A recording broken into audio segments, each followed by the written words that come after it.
What we done started. Look at what we done started. This the people party. 1, 2, 3 in the place to be is Talib Kweli, the BKMC. This is the People's Party. Welcome back. Thank you for tuning in. Thank you for rocking with us. Make some noise for my lovely and talented and funny and thoughtful and thought-provoking co-host Jasmin Leigh in the place to be. Everybody give it up. Freaking love that girl. No doubt.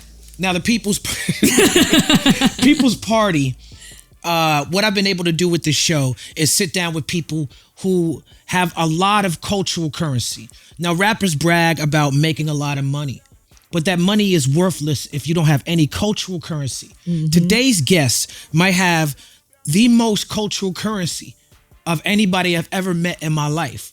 As a writer, as a hip-hop artist, he is one of my hugest inspirations. He is very important to the culture, to the history of hip-hop music. He's a game changer, a revolutionary, a movie star, the owner of his own motherfucking sports league. Wow. Savvy, smart lyricist. He's been dropping entire tutorials, how-to books on how to conduct yourself in this rap game and in life. Ladies and gentlemen, the People's Party welcomes Ice Cube. Yeah. Stand and know. Thank you. Good morning. What's up with you? Or afternoon. Ice Cube, this is Jasmin. Jasmin, Ice Cube. What's up, Jasmin? We've actually met before. Where? You don't remember I worked with you. She said she was an extra on Straight Outta Compton. Is that right? Yeah. Oh, man. I don't know if I believe her. I really was. It was some of the best. It was like one of my first background roles in L.A. Well, that's dope. You know, Straight Outta Compton was a monster. Yeah. So I might have been just, a little bit, I would say, I guess, busy. Distracted. Yeah. Put it that way. Doubt. Put it that the way. nigga you love to hate. Yeah. Fuck you, Ice Cube. Yeah. I went to an Ice Cube concert Yep. in 1992 at Toad's Place in New Haven. I met my man Blue Gems there, actually. Rest in peace. He passed away recently. Rest in peace to him. But I was the first person at the Ice Cube concert. And, that concert changed my life, brother, and made me want to be a performer. So I want to thank you for that. Oh, man, thank you for telling me. No doubt. I also want to thank you for the first time we met. The first time I met you was in Brooklyn at Afropunk. It was a couple of blocks away from my crib. And I walked down there and you delivered a masterful set with Dub C and your son. You know what I'm saying? It was a beautiful thing. And you paid me a compliment. You said I had pen skills. Definitely. No doubt. And I appreciate that because that's the name of my publishing company. So you was right on, and I thank you. That's like the highest praise I could possibly get, from a writer like yourself. Yeah, some dudes are respected, I guess, for what they do in the game, and some people are respected for who they are in the game, and I've always respected you for who you are in this game. Okay, I appreciate that. And what you stand for. And I know it's not easy to not chase that trend or fad or dollar. No doubt. And just stand on your heart and your spirit and your inspiration and your passion. And I've always respected you for that. I appreciate it. I learned it from watching you. Thank you. Now, that same year, 1992, legend has it that January 20th, 1992 was the actual day that it was a good day. Is that accurate? Bruh, every day above ground is a good day. I appreciate that. And somebody broke it down. Yeah. And, his name was Donovan Strain was the writer, I think. Broke it all the way down. He said that was the day the Lakers beat the Supersonics. It was a clear day. There's not a lot of smog. He broke it all the way down. Yeah, I mean, it was a great piece of research. Right. But, it was a good day. It's like, to me, a whole lot of days summed up into one. Okay. It's like the Friday movie, Mostly everything you've seen in that movie happened on my block at one point or another. And we just wrapped it into one story. And so it was a good day is not one day. Okay. It's a lot of days wrapped into one. Okay. And to be honest, like I said, any day you're above ground, you're not dealing with health issues, and you're not in jail, is a good day. That's a good day. You also said you hit a triple-double on that song. Yeah. You know, and there's a lot of basketball talk on that song. That's some of the best basketball lyrics of all time on that one record. And now you have BIG3. Yes. Did you imagine when you wrote that record that you would have something like BIG3? Never. You know, big sports fan growing up, played football and basketball, wanted to actually play football till it wasn't fun no more. And then, you know, I was having fun. It wasn't fun for everybody else? But the coaches and everybody was all super serious, you know, and too serious for me. You know, it wasn't a game no more. It was like, I'm playing for their jobs. That's how they made us feel. You know, like, you ain't about to get me fired. And you ain't getting paid. Ain't getting paid a quarter. You know, it's just, I like balling. Right. And then it wasn't fun no more. And at the same time, hip hop was taking over my life. And I had a chance to really, you know, kick it with Dr. Dre and the Wrecking Crew. And that just became my passion and focus. And I just quit football. I was like, I'm done. Done with all this yelling and hitting. And, you know. You played in college or? No, high school. Oh. Just high school. We had similar experiences. When I was in high school, I was very good at baseball. And baseball was the only sport I really followed. I never followed football, never followed basketball, really. You know, I follow popular culture, so I understand who affect and impact the culture based on their level of accomplishments in their respected field. But I don't know it like that. I know baseball, though. And hip-hop took over my life. Like, my inspirations lyrically, just with the pen, is you, KRS-One, and Q-Tip. I feel like that's my style. You know what I'm saying? Yeah. And those are the records I was listening to. I was listening to America's Most Wanted and Tribe Called Quest and Boogie Down Production stuff. Yeah. And it was taking me away from baseball, and I didn't want to go to practice no more. Practice was not fun for me no more. Being out there practicing when I could be listening to hip-hop music. Yeah, you know, I was just missing out. I was bused to a school in the Valley. So our practices was after school. So I wasn't pulling up till 5, 6 o'clock. Right. Everybody gone. Everybody doing what they do, you know? Right. And I'm like looking for people. Didn't have no car. So I was just depending on people to come back and pick me up. Right. In California, that's just tough life. Yeah, it's over for you. New York, we had the unless you're subway gonna ride on around. that, you know, rough, tough, and dangerous. It was called the RTD back Rough, tough, then. and dangerous. Yeah, it's the bus system. Right. Oh, it's still rough and tough. It's called the Metro, I guess now, but it was the rough, tough, and dangerous RTD. Nobody was getting on that unless you wanted to scrap. Right. Like through every hood you drove through, mostly. Right. So I was sick of getting left. So I'm like, man, I'm gonna be early. So when Dre wake his ass up and get in that car, I'm gonna be right there with him. All right. I ain't gonna, you know, get left. So I stopped. Football didn't interest me no more because I didn't want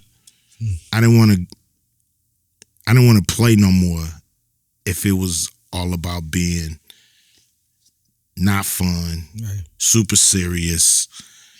You know, you trying to go to college and all that kind of stuff through football and all that. I just didn't want to be that guy.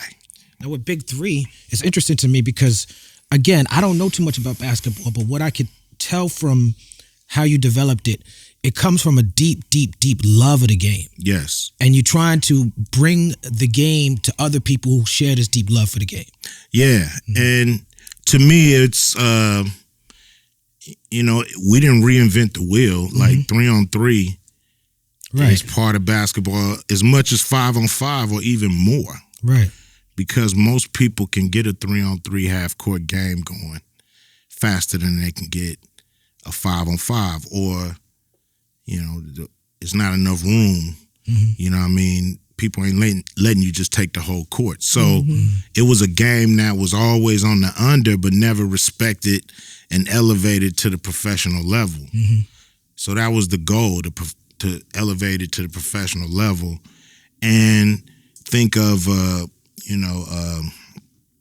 business model that worked, and giving people reason to go, and having all the games in one day, and making it like a mini all-star game. And then we went after Hall of Famers, and made sure that the game was credible. Right. If Gary Payton and Dr. J and Iceman, George Gervin, and Rick Barry don't say yeah, I don't know if we here. Because people looked at it and said, yo, if they put their name into this, it must be something to take serious. But then, we had to evolve and make sure that we were, tailor-making the sport for the fan base that was watching, that wanted to watch. You keep bringing up people and fans, and it's very egalitarian. It's very, about community and communing, and that to me is the most important part of it, and like bringing fun into it. Yeah. And also the ownership aspect. You've been pushing ownership in the music, in the films, and now you're pushing ownership in sports. Is that a deliberate part of it? Yeah, we wanted to. When I say we, it's not just me. And I got a partner named Jeff Quantnitz, and me and this dude been doing it for a long time, and we both fearless when it comes to new ideas, bringing something to the world that don't exist. Now, when it comes to fans and the fan experience, to me, my I would say my key and my goal is to make sure I don't try to sell you something that I wouldn't buy. Right. I ain't trying to push nothing on you that I wouldn't pay a ticket. I'm thinking like if BIG3 came to town, if I didn't have nothing to do with it, would I go? And the answer is hell yeah, in a heartbeat. Yeah. So, that's where it starts to me. It's all about what the fan is going to get out of it. I remember doing like producing my first movie and which is Friday, producing it, cutting it. And I was like, nah, the fans ain't gonna really understand this. And the editor was like, fans, what do you mean? It's like, we're gonna do what the story say do. I'm like, no, we not. We're not just gonna do what the story say do if the fans ain't gonna get it. It's all about the fans. It's not all about this story. You see what I mean? It's all about how the people absorb this story. So I've always thought that way. And to me, that's the key to longevity in any business. I think it's really cool that what you hated about sports is how over serious it was, and so BIG3 is like centered around fun. How did you come up with the new rules, like 4 points shot and all of that stuff? Well, we wanted to be unique. We knew we couldn't compete with the NBA and what they've been around 75 years. So we knew we had to have wrinkles and things that would make you want to see our game and make our game special and unique. Everybody's been talking about the 4-point shot, but nobody's pulled the trigger. So we was like, we gonna do it. And it's competitive, Everybody say do a line. Why you didn't do a 4-point line? A line can't be defended really, but a circle can. I can see somebody getting to the circle and I can, move towards that to defend that. So, these were the things, not having a time clock, a game clock. Just the first one to 50 win. No more garbage minutes. Everybody playing till somebody score 50. They playing hard. One shot free throws.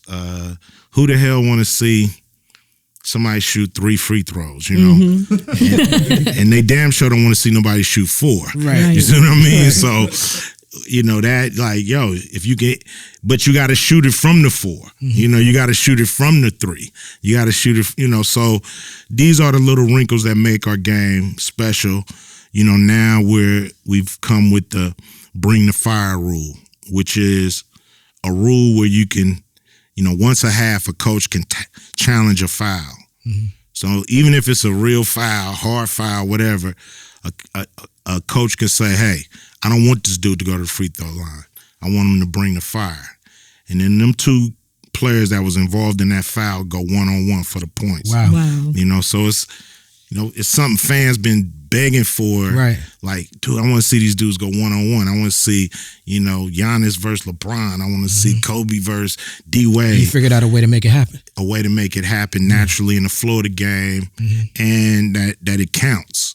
It's not just some sideshow, but it counts towards the score or the foul. And these are the wrinkles that when you're starting something new or you're adapting, you have to think of things to make your game stand out. We want to stand out away from the NBA. We want the NBA to be over here. We want to be over there. Just like you got boxing over here, you got UFC over there. That's what we want. And we want the Big 3 to stand alone as its own professional thing. Now, from what I understand, the NBA is kind of copying some of the stuff? Yeah, they've taken a few of our rules. 14-second shot clock once a ball's knocked out of bounds on the offensive side of the ball.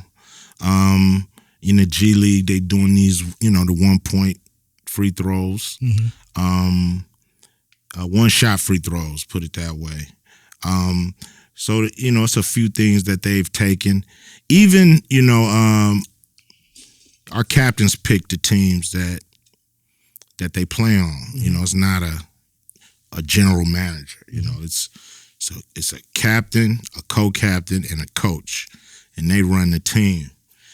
Once we start doing that, the next season, the NBA had LeBron picking his all-star team and whoever. Right. Now the stars pick the team, and so these are things that we think the NBA has borrowed from the Big 3. And it's cool because it let us know that we are changing the game. We are ahead of the curve, and we do know basketball. Now talk to me about these tryouts. Yeah. And how it's expanding. Well, we went down, last year we went from 30 to 27.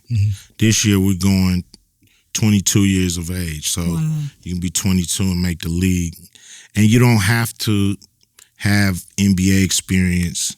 You don't have to have, overseas professional basketball experience. If you do your thing at our tryouts, you get an invitation to our combine. And that's where all the basketball players are at the combine. And then if you do your thing at the combine, you'll have a chance to get picked. So it's really opening the door up for any diamonds in the rough, anybody out there. You could be a fan. You talking about you built this thing for the fan experience. What would the fans want? The fans want to be like, I could play. Yeah, or my man, or I know my man could try out and get there and have a legitimate shot. Or other, two-sport athletes.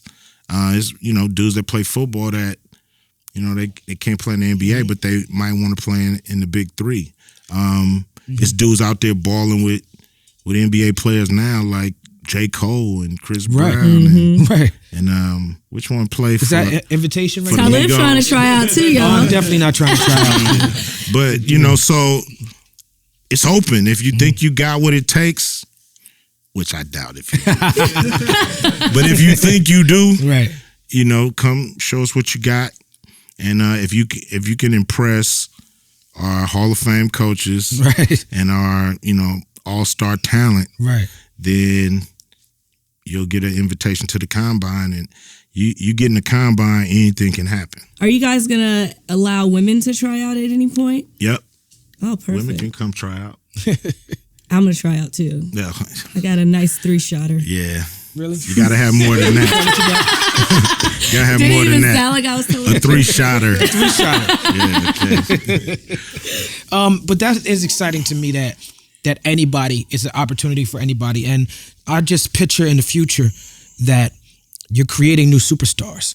Yeah. Somebody's going to come out of this that no one expected or no one heard, and they're going to have face on a Wheaties box or something. Mm-hmm. Wouldn't it be a great story if some guy you never heard of came to our tryouts, made it through our combine, got drafted, did his thing this summer, and then got invited to an NBA training camp or something? That's beautiful. That would be beautiful. That would be crazy, you know. So, you know, we want guys to come out, but you got to have real game, and we're gonna put you through the ringer.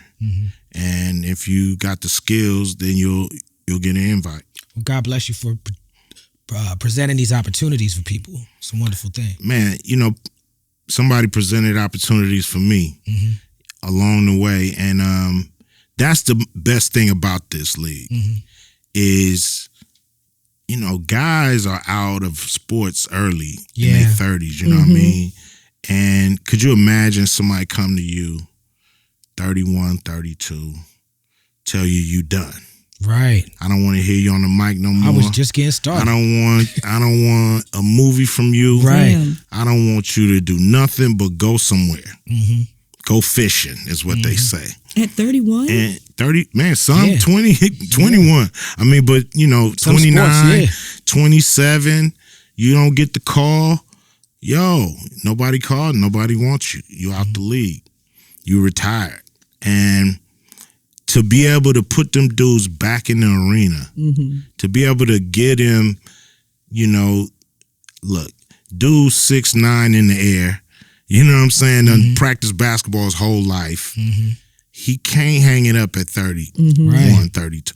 I mean, that's mental torture. Right. So to have a game where a guy can come and do it all the way till he's 50, I mean, Mahmoud Abdul Rauf is out there at 50, bro. Wow. Giving them buckets.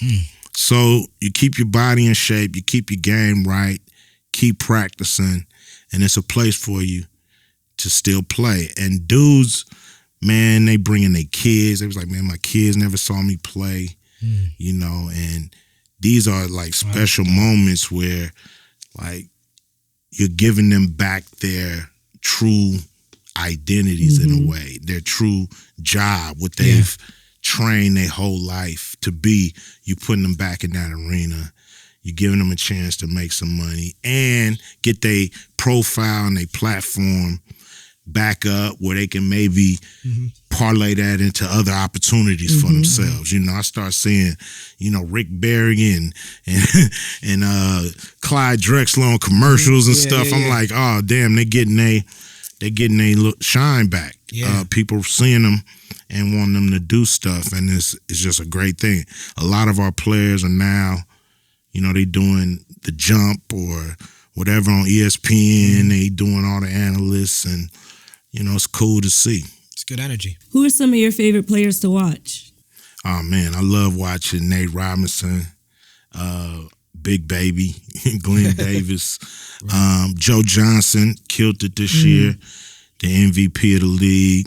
Man, Steven Jackson still bring it, and Mahmoud Abdul Rauf, man, he's an inspiration.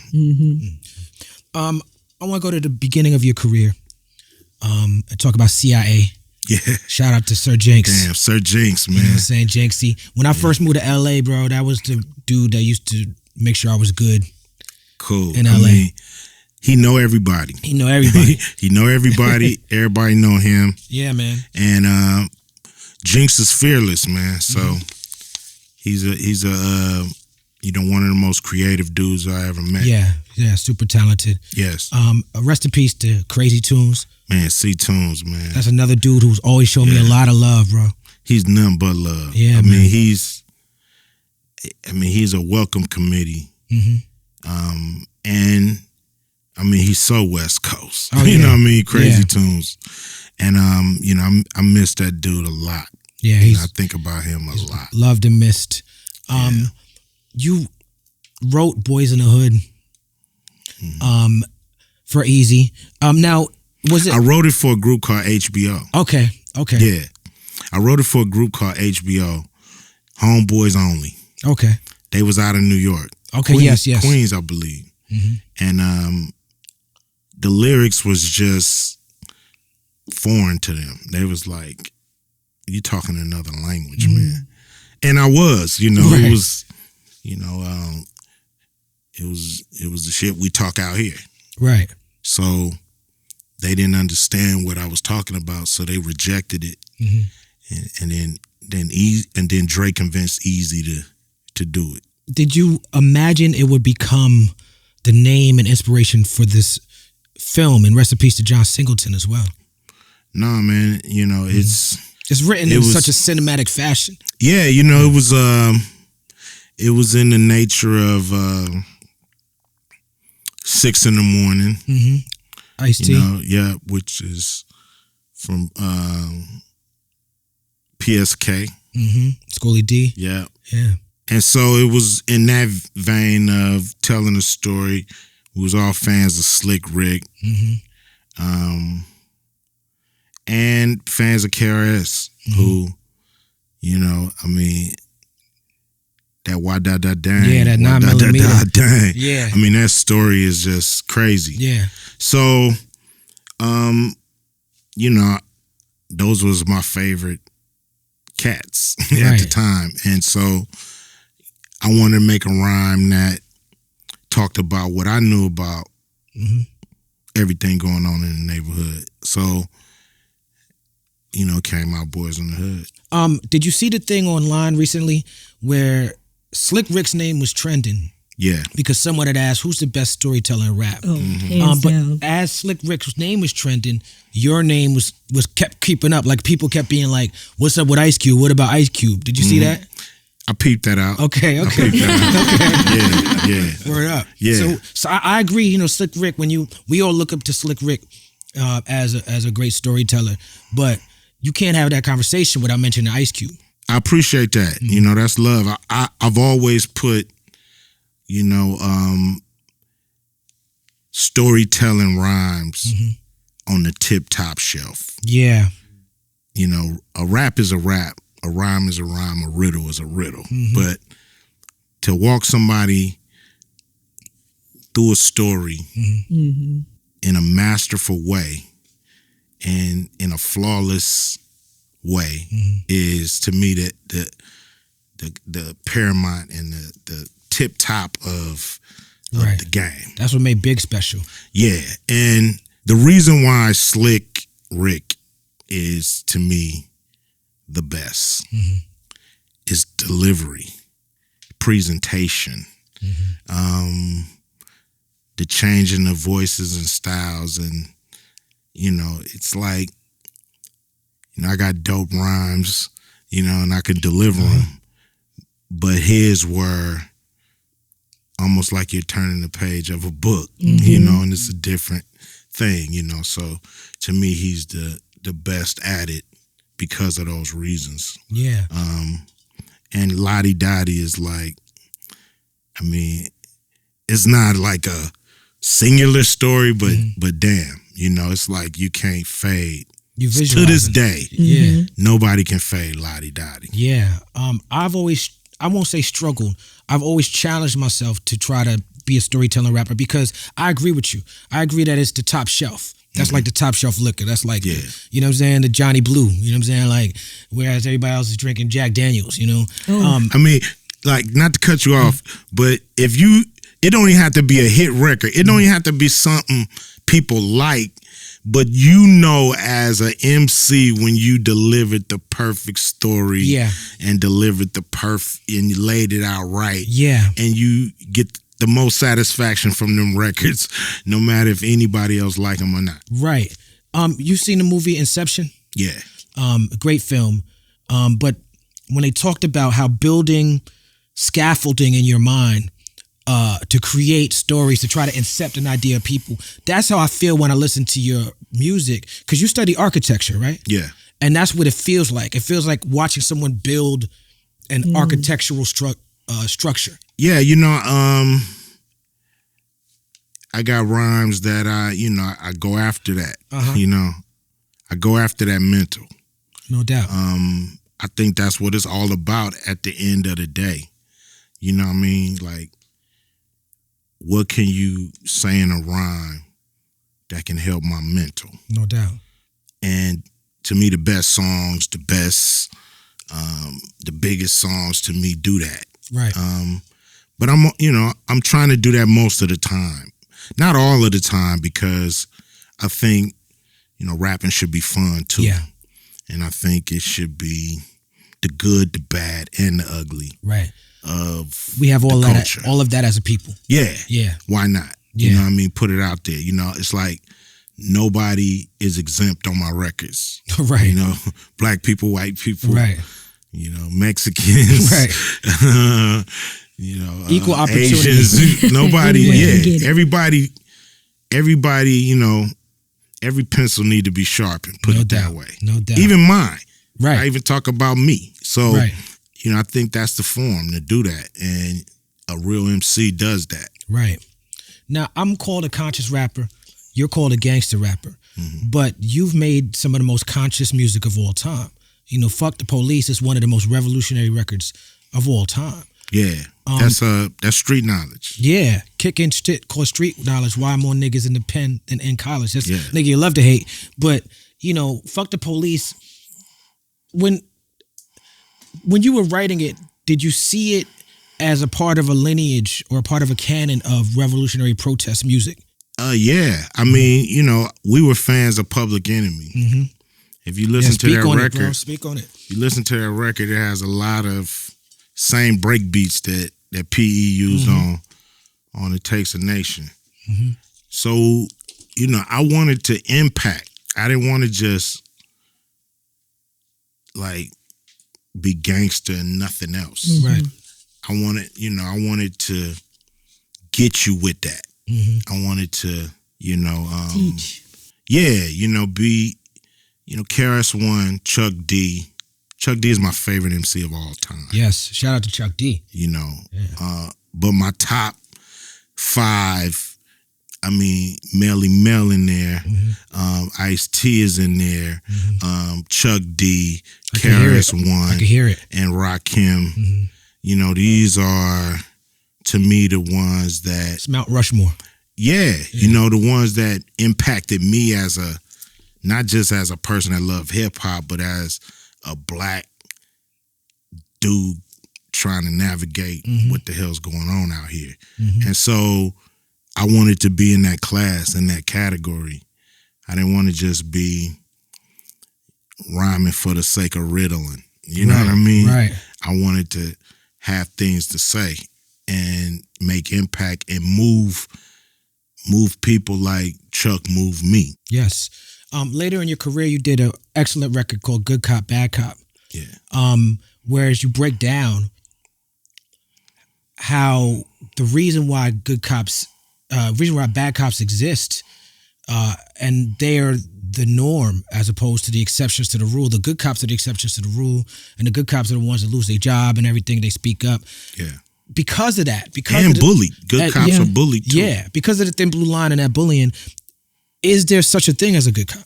Yes. Okay. Oh, yeah. Yeah, it's a such thing as a good cop. But like I said, they're bullied, pushed mm-hmm. to the back,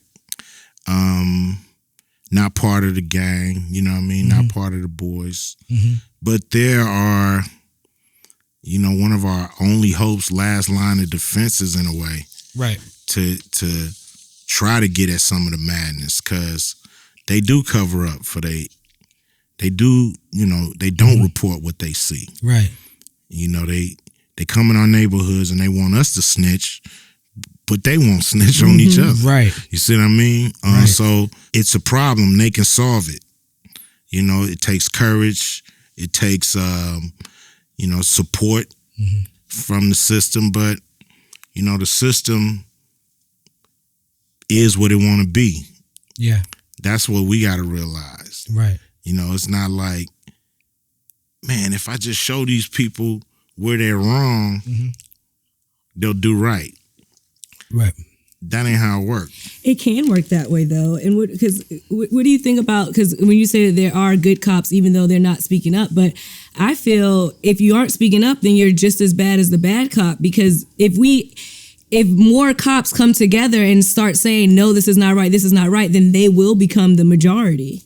Yeah, I think, but it's, it's a culture. It's a little easier said than done. Mm-hmm. They've kind of, when they become an officer, really accept this culture. They turn you into a police officer. They don't, just like they turn you into a soldier or, indoctrination. Yeah, you don't walk in and just, here's a badge, here's a gun. They got to have their weeks to do their work on you.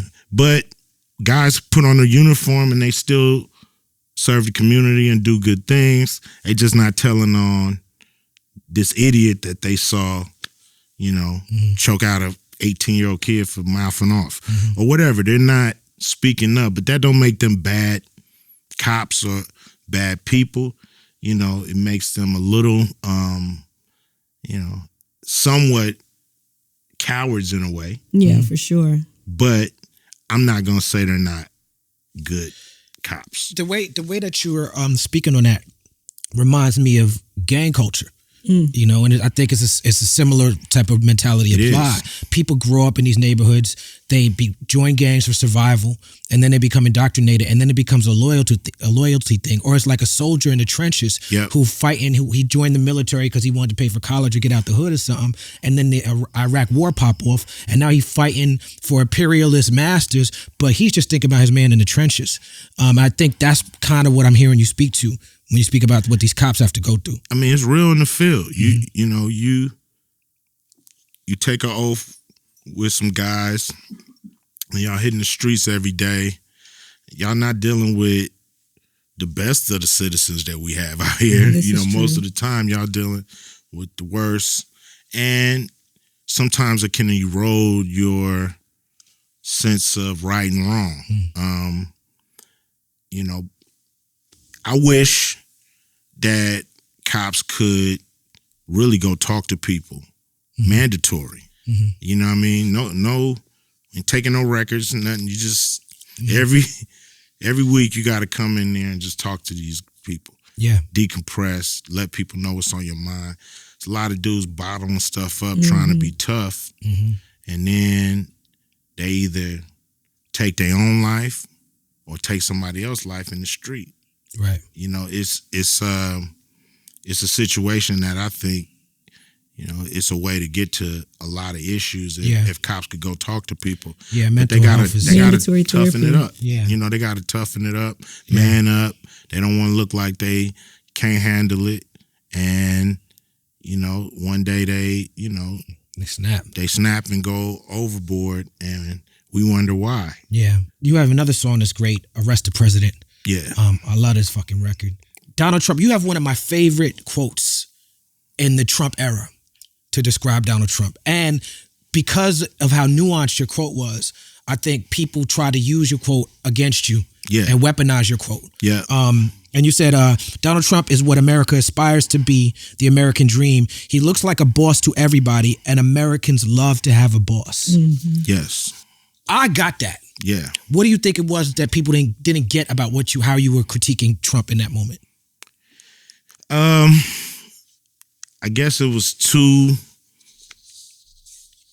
close for them to see. Right. Or it digs too deep. But, every American want to be rich and tell the whole world to, fuck off. Right. Do what the hell I want to do. It's my damn money. Right. Right. King of this, my house. Right. I'm the man here. Who the man? I'm the man. Who put this thing together? Me. That's who. Right. Everybody that's it. Right. He's the caricature of that. He's the epitome of that. He's that disgusting, arrogant, greedy American pig. That's right.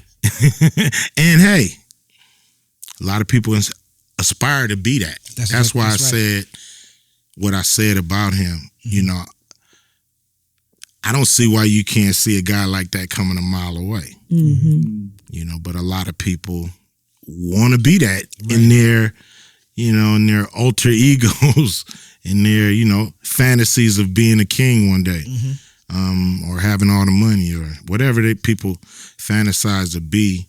You know, that's, when you really think about it, that is the American dream. When you were putting out America's Most Wanted, which I can't overstate the impact that that album had on me personally, and just on the game in general. In between the album, between that and Death Certificate, and then there was an EP, right? It was Killer Will. Killer Will. You had the honor of being interviewed by Angela Davis. Yeah. Which is, that's powerful. You know what I'm saying? I read excerpts of this interview recently, but what struck me the most about it is you felt like Death Certificate, you were very, very confident about Death Certificate. You was like, as good as America's Most Wanted is, and as much as people loved it, I feel like I was still learning when I was writing and working on the album. Now I feel a lot more confident in my experiences. Can you speak to that a little bit? You know, meeting with Angela Davis, you know, I think she was kind of coming to give me a piece of her mind a little bit. She was. I've read a couple of excerpts. And which was cool. Right. But, you know, I wanted her to understand my position too. And I think we ended up seeing eye to eye at the end of the day. But Death Certificate to me was a record. It was the perfect balance of street knowledge. You got street on one side, you got knowledge on the other. Life or death. Yeah. So the skits are masterful. Yes. That Sir Jinx put together. Yeah, it's cinematic. Game, we had the Game one. He said that's his favorite album by you. He was like, that shit. He said he said he was trying to describe for us what LA was like when you dropped Death Certificate. Oh man, it was I remember it was lines around the corner at the warehouse and Tower Records and all that. It was like a movie was coming out. Dudes was out the door. People left school to go get it. Yeah. And you know, it feels good when you got the hottest record on the street, without a doubt. And so, you know, I felt good about the record, but then at the same time, Billboard, the editor of Billboard magazine, did an editorial on the record and killed it. Basically said it shouldn't even be allowed on the shelves. So the whole record got wrapped up into him and Jerry Heller's screaming to the JDL that I was anti-Semitic because of No Vaseline, the lyrics in No Vaseline. And at the time, I'm like, I'm anti-Jerry Heller. Right. You know, his religion or who he is has nothing to do with what he did. It has to do with right and wrong. And so to me, we got entangled in all that kind of muck and never really got to the production, the lyrics, the flavor of the record. It was all... What's the writer's name at Billboard? You asking me? You don't know, right? Yeah, I don't know this dude's name. But that's the point I'm making. It's like, fuck what the fuck he was talking about. Yeah, you know, at the time... Like, Ice Cube is a Death Certificate right now. Is but, you know, Billboard was the Bible. Yeah. All these record store owners was reading it. Yeah. And, you know, it was things with other controversial records. So, you know, I felt like we had to speak out and we had to kind of fight that and not just let it ride. Well, I mean, you come from hip hop is a community where it's like it comes out of signifying monkey and playing the dozens, and Jasmin is a comedian. She does roast battle, and if you pay attention to battle rap culture, and you've been in some huge beefs, you know what I'm saying? Like you pay attention to battle rap culture, there's a code, right, where it's like no holds barred. People ain't living their lives based on how they battle rap. Exactly. And I feel like there was an era in your life when you was a fiery young artist, a young man, and you was battling the world. And there's records, Black Korea and Horny Little Devil, and you're associating with the Nation of Islam, which people were terrified people. You know what I'm saying? And for you, it's liberating and empowering to you, and you're learning new things and having new experiences. And your new experiences is terrifying people. But somehow your fortitude and your ambition and your drive and your passion as a man and as a writer, you're able to write yourself out of that and keep writing to the point where it's like now you doing Family Fare. You know what I'm saying? Can you speak to us about how you're able to make that transition but never ever lose the gangster Ice Cube, the conscious Ice Cube, the Ice Cube that's not, I don't give a fuck. Like a couple years, I noticed like you drop like a family-friendly movie and then drop a fucking gangsta-ass record with Rap-A-Lot or some shit in the same month. Yeah. You know what I'm saying? Yeah. Like tell us how you doing that. Well, I mean, I look at movies as movies and rap is real life. You know what I mean? Okay. So we've always had entertainment value in our records. You know, there's always been a slice of comedy, you know what I mean? Something that's not just, raw dog, unentertaining, just, like shit LA, talking. LA dudes in the midst of real dangerous beefs on wax, some of that stuff that started the gang shit was still doing funny ass videos about each other. Yeah, without a doubt. You know what I'm saying? So comedy is part of the hood just as much as anything else that you can associate with the hood. So, everybody has somebody funny in their family, in their circle, on their block, at their school. So comedy is just as much part of it. Right. So we always wanted to, either laugh loud or talk about the real shit that's going on. Right. So it was always that balance. I think that's where the JDL comes in and that's some of those criticisms, because you're speaking in a language that's like a battle rap language or a roast battle language. Yes. We had Michael Rappaport on recently, right? And you work with him with BIG3. Yeah. And he gets himself into all these shenanigans with these controversial things he's saying. Yeah. You know what I'm saying? That's the word I'm gonna use to describe it. You know what I'm saying? And what we got into it on the show because I grew up with Mike. I know him for a long time. And I challenged him, and Jasmin, who doesn't know him like that, we challenged him on some of the things he's saying. Yeah. And the point that he was trying to hammer down was, he was like, how I grew up, I snap with motherfuckers. Like I'm roasting you, I'm snapping you. Yeah. So if I say something that people are taking as racist or people taking as sexist, it's like in the rules of how the game I'm playing, it's not. And I think that's where some of the stuff was happening with you. It's like, if I'm on records, I'm like, nigga, I'm snapping on you. Yeah. You know what I'm saying? It's separate too, though, because it's so funny how, you have such gangster rap, but then you have Are We There Yet? And people that have seen Are We There Yet don't even know that you have Fuck the Police a lot of times. It's two different audiences. And without a doubt. The movie audience, to me, I always looked at that as a separate thing. I always looked at, my records, might make you cry. Right. But when people go to the movies, they don't always want to see what they just left. They want to a degree. Yeah, they want to escape. They, they want a night out. They want to laugh. They want to have a good time and not be more depressed going back home than they was when they went to the movies. Right. So it was just a conscious thing where I was like, damn, I could do both. I can, do movies that make people laugh and get, that whole funny side of my personality a place to be. Right. And also I can do records and give people the real hard shit that they like.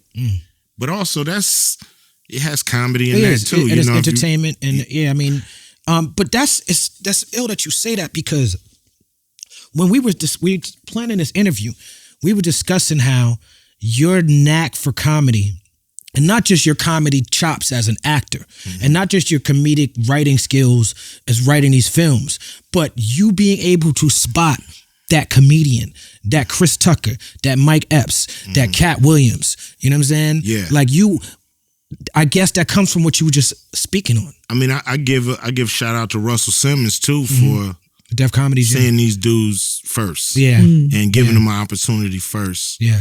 Because that's where I saw a few of them on Def Comedy Jam, and I'm like, this dude need to be in movies. Right. But you seeing it from a cinematic lens as well. Yeah. So you see him and you probably picture it like. I know he's not going to get, I know Bernie Mac is not going to get the opportunity to show what he got like I would give it to him. Right. That's how I see it. Right. I'm going to let you shine. I'm going to let you come and show people why you funny. Right. Show people why you make me laugh. Right. You know, so Right. and set you up for that and encourage that. And you know, I know some dudes who they want to be the best in the movie. They want to be the funniest, and they hold everybody back. Not team players. Workers, right? They just hold everybody's Right. funny back. They just make sure they have all the funny stuff. Right. I'm like, no, other way around. I'm gonna let you go. Just stay within the parameters of the script and what we trying to accomplish. But you're gonna have an opportunity to do your thing. No doubt. And I give everybody that freedom. No doubt. So I done work with a lot of them. Very early. Like, you did. Even Tiffany Haddish. You was early. We worked with her on Janky Promoters. Yeah. Look. Tiffany Haddish. Okay, I was gonna save my Janky Promoters questions till later. Okay. But you brought it up. Yeah. All right. I don't think people understand how brilliant this fucking movie is. I didn't get a chance to finish it all the time. That's what's. I love the movie, but I'm so frustrated because they didn't let me finish it. Harvey Weinstein and them. They was going through the financial crisis 2008, and they just basically took everything and finished it and put it out. Man, but the movie is about Harvey's always fucking up, huh? about our He's world. fucking everything up. Fucking everything up. Look, It's about our world. yes, it is. Young Jeezy was brilliant. Yes. And that shit, Tate, what's his name? Lamar Tate. Jesus, they're talking about, my room fucked up too. You know what I'm saying? All that, road manager the promoter, line. first of all, the phrase "in conjunction with" is such an important phrase. Yes. In club promotion. Yes. People. We've heard it all. You know. Yeah, man. Jelly Roll and Ready Red. That's your name. Yeah, no, Russell Red. Russell Red. Yeah. Russell Red. I see that. I see it now. that him with the bullet holes in the car. Like I know this movie, bro. Like the Hennessy, taking a swig of Hennessy before everything. With the Hennessy in the dressing room. Man, I could go on and on about this movie, and I encourage everybody to watch Janky Promoters. It's like a documentary about being a rapper. Did you hear what happened with the baby and his Janky Promoter? Yeah. That he had to rough him up because he didn't give him his money. The baby situation. Yeah. That's the shit. Yeah, dude done came up to me with jewelry in their hand trying to pay me. Right.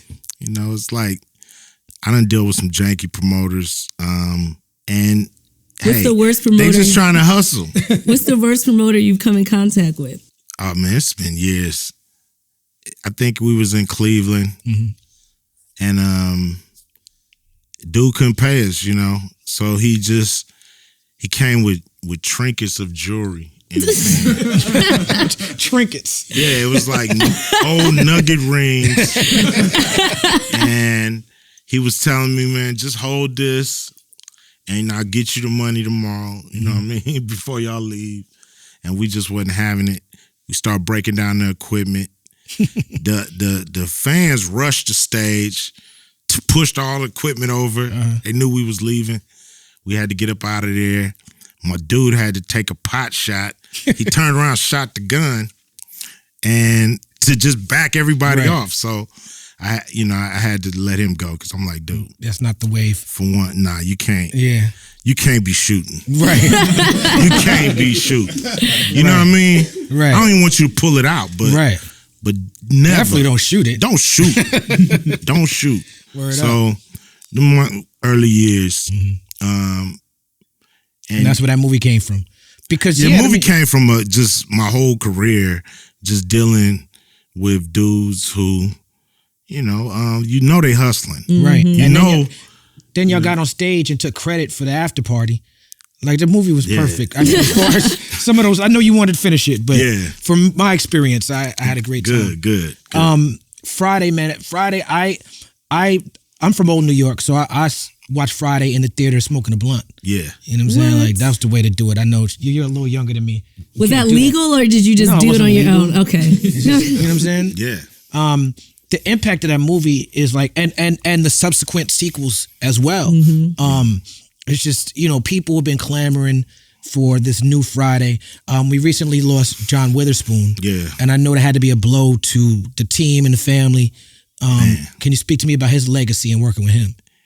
He was just like the funniest dude, purely, that I know. Besides like Mike Epps and these dudes, some dudes you don't need a camera, you don't need a line, you don't need a movie, you don't need a script. They just funny no matter what they're doing, and that's what John Witherspoon was. Right. He was just a funny individual. Right. And a script couldn't be, no matter how bad a script was, put it that way. Yeah. John would save it. Like, he couldn't do nothing wrong, in a way. When you think about him from, like I know he goes back to the 60s and 70s, but when you think about him, like when you think about Barnaby Jones, and you think about House Party, you think about Boondocks, you think about what he did in Friday, that's John Witherspoon. Brothers. Yes. Like, and that's very, not everybody can do that you're showing up to do you. Yeah, and it works in every Wayans Brothers. Yeah, that's you doing you, and it works for every single thing. Just a funny man, Wrote for Richard Pryor, opened up for every comedian, emceed for every comedian. Did a bunch of hip hop videos. Yeah, this dude was a master at what he do, and he was just, I cast him because he reminded me of my real father. Okay. But my real father is not that funny. Okay. He's not that funny. But John Witherspoon reminded me of that era and that essence. Right. And when he said he would do the movie, I knew it was going to be a good movie. This was before we even got Chris. I just knew John is going to do it. We gold. Right, you can write stuff around him. We golden because he's going to make sure the movie funny whether we funny or not. And so that's beautiful. And look, he was a serious man. He was a good man, serious man about his bread. Always would invite us over. He would have Christmas, get-togethers, hit the piano, sing. Man. Old school Hollywood like that. Wow. That's beautiful. It was good. Yeah, man. Good Rest dude. in peace to John Witherspoon. Yes, sir. Speaking of Christmas, there was a debate this past Christmas because they were trying to say Friday After Next is not a classic Christmas movie. What? That's what I said. It was like, tell black people that Friday After Next is not a Christmas movie. Why? Because there's no snow on the ground? That's definite Christmas. One of my favorite Christmas movies. I'm going to tell you my favorite part of Friday After Next is, and this speaks to how the details of the culture. I'm a boy. Sorry. The details of culture, right? Ricky Smiley, right, as the ghetto Santa Claus, right? Yes. I mean, ghetto, robbing the houses, right?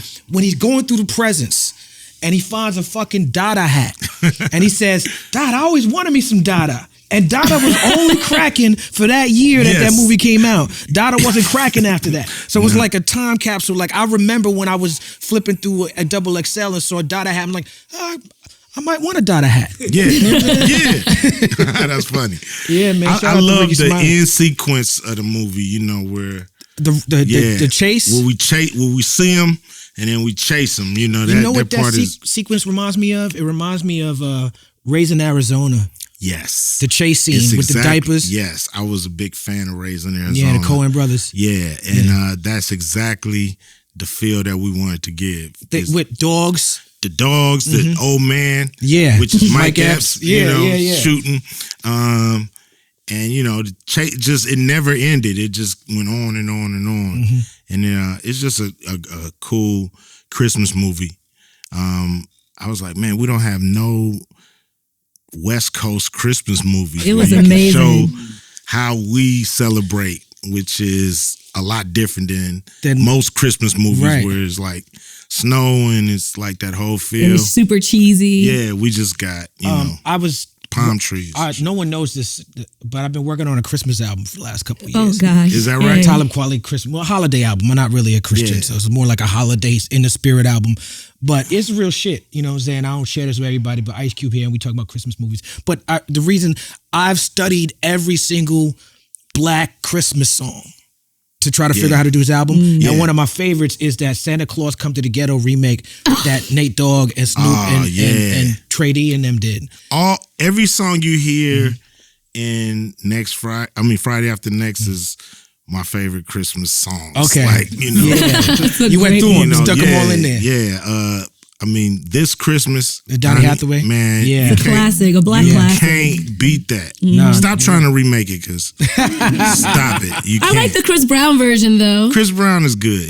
Chris Brown could do anything good, but Donny Hathaway for the children. Donny is that right there is like it seemed like it was made in the time where Nat King Cole did his. It's like just a quintessential Christmas song. And it's crazy about the Friday movies too, because I wasn't allowed to watch rated R movies, so I only could watch Friday when it came on TV. And last year I saw it on Netflix. You only seen the TBS version? I had a good mother. Okay. So whatever. Well, I had a good mother. I don't have to, whatever. So like last year I saw it on hey mommy. I saw it on Netflix and I was like, oh my God, who knew all these cursings were in here? I did. Yeah, it's funny. I recently watched Friday After Next because it was like Christmas going around. I'm like, I haven't watched this movie in forever. Yeah, I'm gonna watch it. Right. I was laughing. My wife was like, "What the hell you laughing at? You laughing at your own movie, right? Like you never saw it. Yeah, that's gotta be a good feeling though. Yeah, because you forget little funny tidbits of the movie. Yeah, man. The second time I told you about the first time I saw you perform. The second time I saw you perform was at the Palladium in New York City. I think it was 93, 94. Yeah. Funkmaster Flex invited you to perform the Palladium. Damn. Wicked had just dropped. Yeah. I was in the audience. Yeah. You do on Wicked. And King's son grabs the microphone from Flex. Yeah. And I don't know if it was set up or he grabbed the mic or what. And he says, it was not set up. He says, Ice Cube, that's my song. I made that song. And you was like, well, nigga, come down and do something about it. And now you and him jawing back and forth. And I'm in the audience like, oh shit. Oh shit. Yeah. Oh shit. And what I remember you doing, you said, listen, I know I'm in New York, but LA is only 5 hours away on a plane. And then you performed Wicked about 3 times. Yeah. Yeah. That was one of my greatest hip hop moments I've ever seen. But yeah, talk to me about that moment. Well, me and King's son, we go way back. Okay. It was always a lot of love.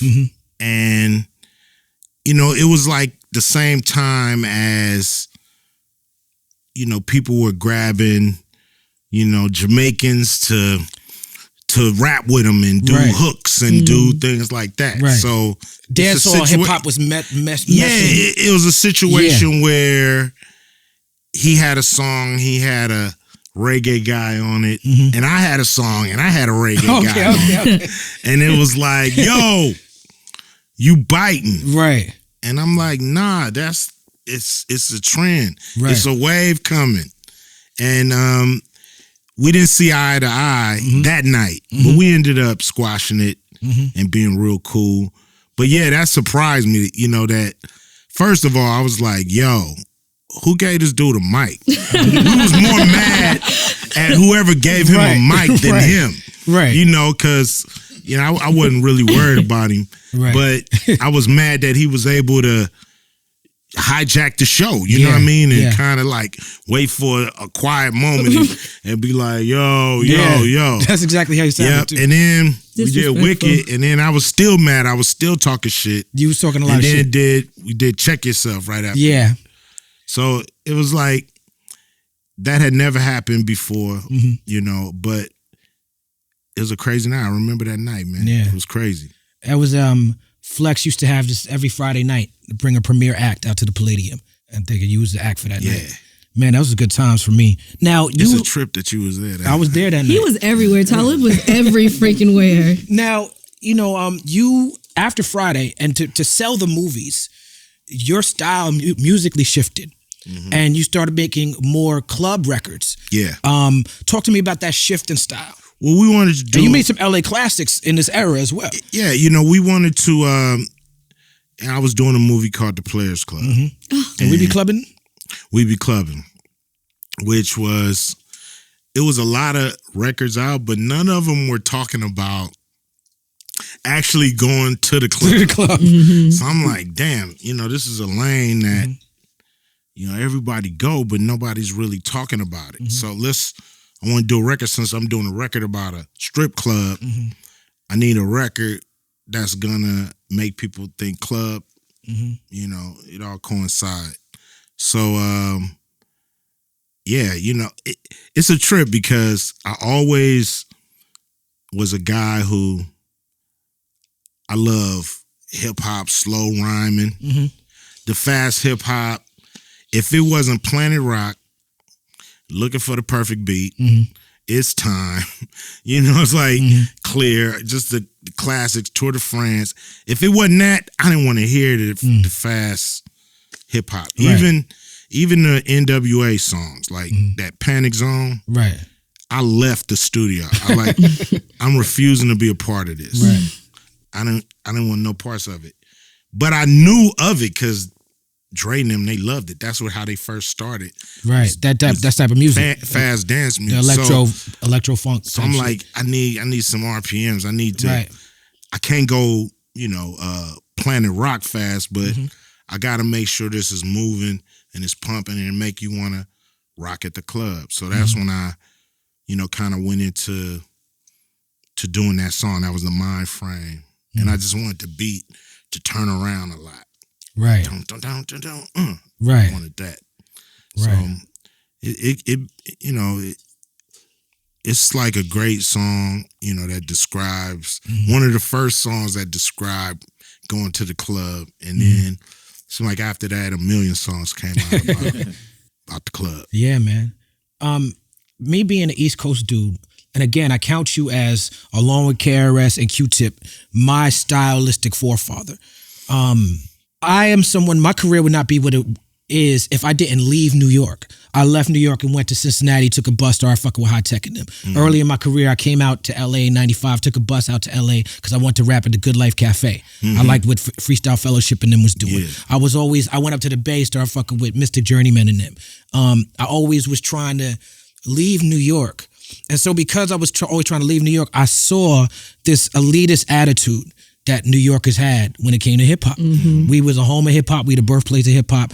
And when we leave, people treat us like stars in certain smaller cities and smaller markets. We come and be like, "Oh, you from New York?" People was impressed by that. Yes. So there's definitely a thing that developed, particularly around hip hop and feeling like the ownership of hip hop. Where I know for a fact, growing up in New York, we're looking at everything that's not from New York like.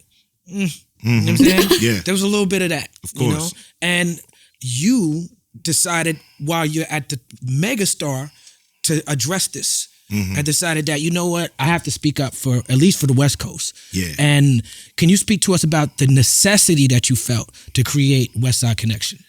Man, thank you for that question. It was a thing where when we started to break through, when I say we, it's like Eazy-E, N.W.A, Ice-T.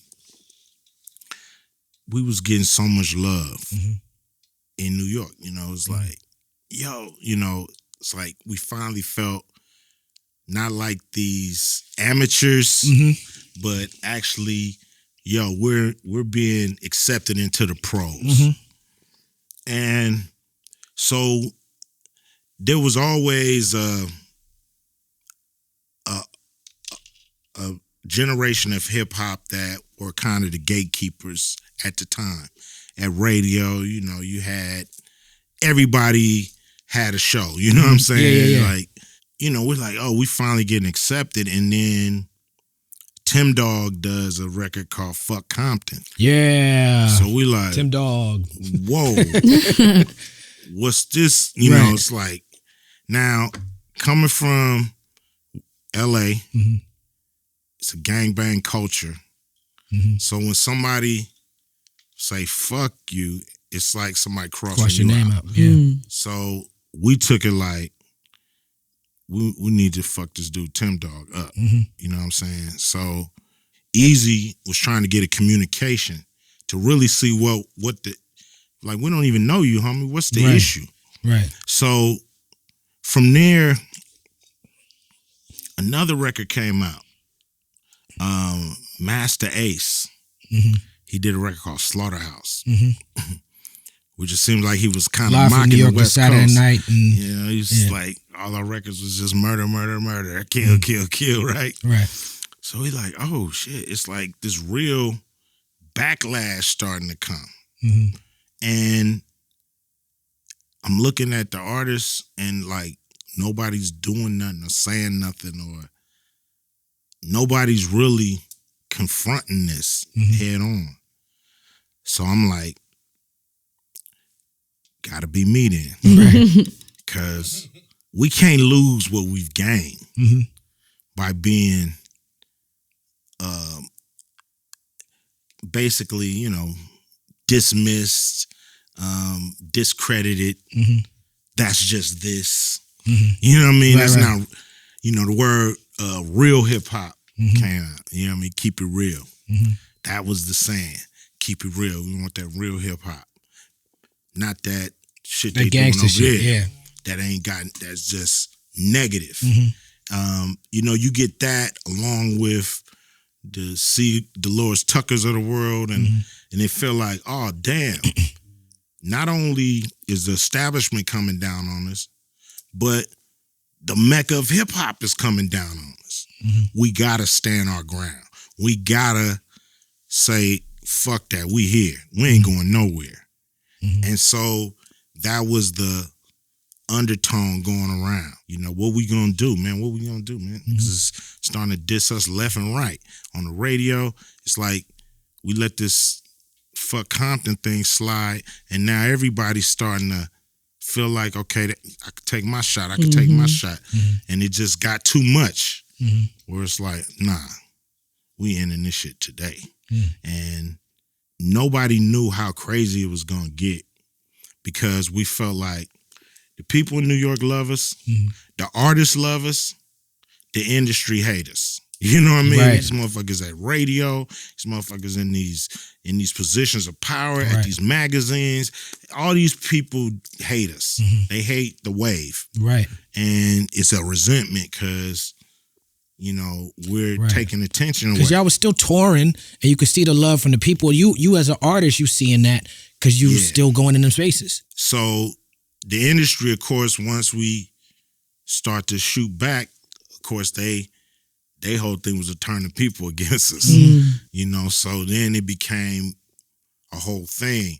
And then you have the top two labels, Death Row and Bad Boys, beefing, and it just took it over the top. It's crazy because I was like in elementary school during that Bad Boys versus Death Row, but we would be in the cafeteria like, fuck LA, fuck West Coast. Like, we knew nothing about what was going on just because it was cool. Yeah. Yeah, and it's funny that you say that it as was a a kid. fever. But it's funny that you say that. We didn't say fuck. We weren't saying, I understand okay. what you're saying, but it's funny because with me, it's like you said, I was by that time doing this for a living, or on my way to do this for a living. So I'm privileged to be in artistic communities. Yeah. And we didn't move like that. But people watching videos, you know what I'm saying?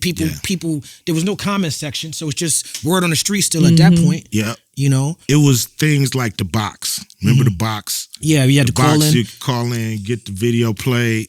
And people like leave the comments. Yeah, and then people start playing like the diss video over and over and over and over again. Then you got your people call, man, get our shit up. Yeah. You know, so now it's going throughout the country, like everywhere. Yeah. It was just it was a situation where you was like, oh shit, this done really turned into an industry thing done spilt over into the fans. And you got the mainstream media loving it, fanning all the flames. So their headlines is all about East Coast, West Coast beef. But the music, which y'all did, you, Mac 10, W.C, like, in addition to your stellar career with N.W.A, in addition to your stellar career as a solo artist, y'all created some West Coast classics. And it was, I do think it's a bit of a shame that as great as y'all did, a lot of people on the East Coast don't really have a relationship with some of these Westside Connection records. That when you get out west and you hear them in the clubs and on the radio, it's like, man, like, we miss some of them records. Look, we pigeonholed ourselves a lot in those records. You know, we are 1,000% West Coast. It was very specific records. And so we kind of deserve that in a way. Okay. You know, that half the country loves those records. Right. Half the country can't stomach them. Right. You know what I mean? Right. So that's just that's the price you pay as an artist when you draw some dumbass imaginary line in the sand. That music shouldn't even be drawing lines like that. Music should be opening it up. You know what I mean? That's what it was about. Ain't where you from, it's where you at. And so, you know, those records live in their own, you know, kind of West Coast space. Lore. Yeah. Or whatever the hell they call it. I've lived in New York and then in the South. So when I lived in New York, I only heard New York music or whatever was on the radio. And then when I moved to the South, it's like, oh, wow, it's a whole slew of music that you never knew about. And now you can be anywhere and hear music in any coast. And that's like one of the greatest things about social media. Like, some of it is good, but like some of it is not good. No, because the sort of corporatization of the radio stations and the pulling together is like, I like the fact that you can go. I like the time when, not with the beef shit, but when you hearing regional music from New York, regional music from the West Coast, regional music from the South. Now it's the same top 10 no matter where you go. Oh, okay. Because all the stations are owned by the same people, and that is harmful to the business, I think. Yeah, it used to be better when, you know, regions kind of own what they played in a way, or they were proud of their region and was gonna make sure if you're in Philly, you're gonna hear some Philly artists. Yeah, straight up. You know, you're not gonna be told from a corporate location what you should be playing in your city and what's hot. Right. You know, the DJs used to dictate to the people what was hot.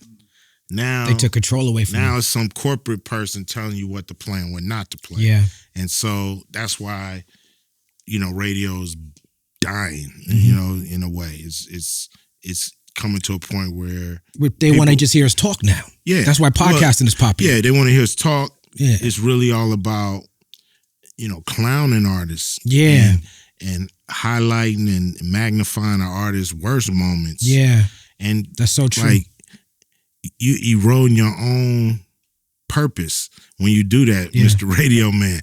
When you dissing the artist that you playing, the audience stops listening. Yeah, and they're not logical. Not just not listening to the artist, they're not listening to you either. That's right. So we got to reverse that. No doubt. If people, you know, it's got to be. It can't be like, well, what did this person do today? You know, it got to be better than that. Can't be just about getting a laugh. I don't think that's not what I meant. I get exactly where you're coming from, but I was just talking about how you can hear music from different places. I don't really listen to the radio, but I'm listening to, like, you know, you can be on Instagram and find like, oh, this person's listening to this in their car. Let me look up this music or something like that. That's what I'm talking about. Right. Yeah, I got it, but I just didn't. I guess I didn't answer that question.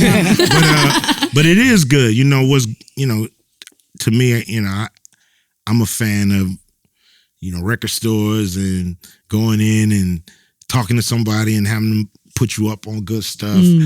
But, the good thing about iTunes or whatever is that you can hear music from all eras, at the push of a button. You don't have to carry around, we used to carry around crates and cases full of CDs and all this stuff.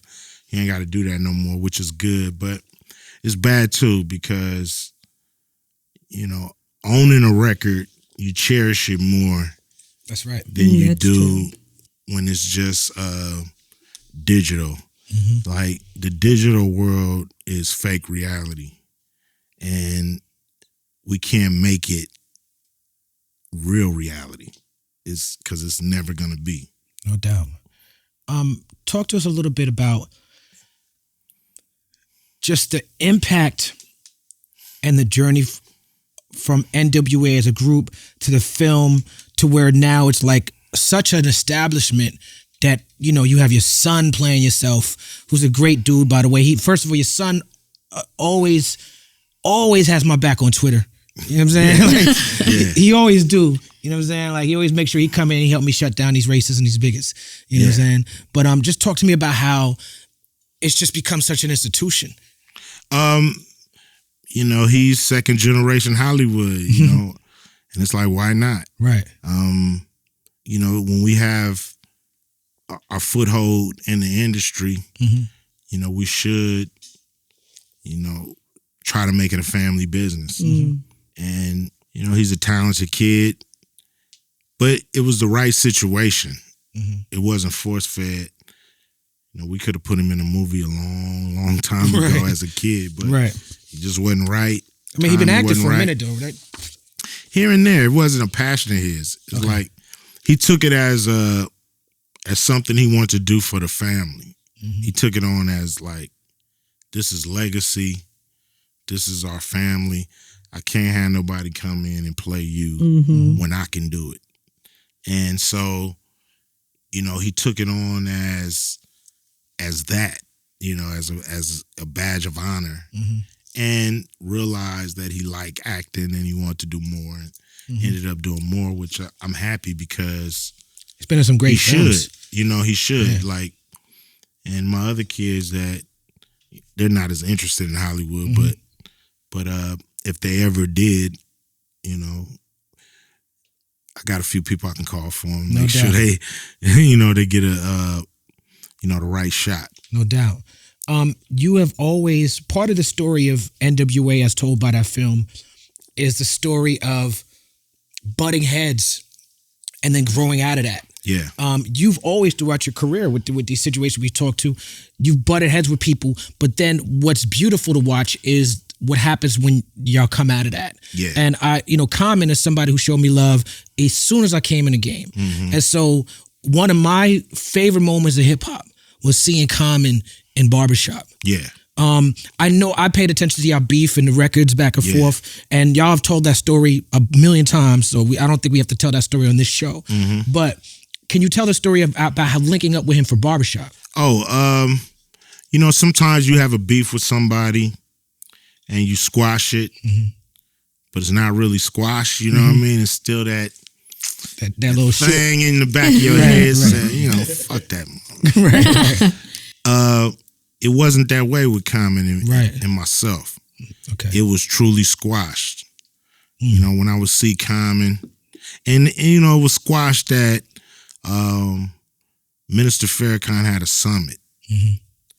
And he was asking all of us, West Coast, East Coast, anybody beefing, to squash their beef today and do it for the culture, basically. No doubt. And we did, and it was genuine. It was true. I walked away, feeling like I had more to say about the beef, but I wasn't gonna say nothing else. And I saw Common. I run into him periodically after that, and I didn't feel no animosity. It was genuine love. We was genuinely happy to be past that point. And I was like, yo, when it was time to figure out who, we was needing these different characters for Barbershop. We knew we wasn't gonna get Michael Ealy back, and we was looking for a guy who was, could be that, Right. and bring a different presence. And when his name came up, I was like, hell yeah. Hell yeah. Because he's a Chicago dude too. Chicago dude, Yeah. good dude. He for the culture. He's done proved it over and over and over. Right. He not into beefing with nobody. And we need to show the world that no matter what happened in the past, that we could still work together and be brothers. And I don't even think about that beef. You know what I mean? Right. It's kind of like a dark moment Right. in my career, because Common is a good dude. Right. I don't think he deserved it. It was just a misunderstanding. I was in my feelings. I was sensitive about everybody saying anything about the West Coast. And I thought I heard something. Stepped up. Yeah, and I was shutting everybody down, and I was wrong. You know what I'm saying? So, with that, it's cool to be past the beef. Same with Be Real. Cypress Hill. We had him on this show as well. Yeah, that's my man now. Yeah. B's a good dude. He I've is. always been a fan. Cypress Hill. And so it's cool to be past them beefs, man. Be on the other side of that. I ain't got nobody that want to do nothing to me now. I ain't got no haters. Ain't got no haters. Shout out to Common. Neither you or Too Short. I have a question. So there was a viral video of you and the dude Kyle, whatever. He was trying to take a picture with you, and he tried to lean on you like, nah. So what are the rules of taking a picture of a gangsta rapper with Ice Cube? When I take my picture after this, I know. I mean, if you're an OG, I might let you get away with it. If you're a youngster, don't do that to nobody. I mean, nobody, that's been in the game way longer than you. It just ain't cool. It might be harmless, and I think he was harmless. I don't think he was trying to front, but it's probably best to not do that to dudes who've been in the game so long. Melly Mel, somebody came to me and Hook did that, I wouldn't mind. Right. That's an OG to me. Right. But nah, homie.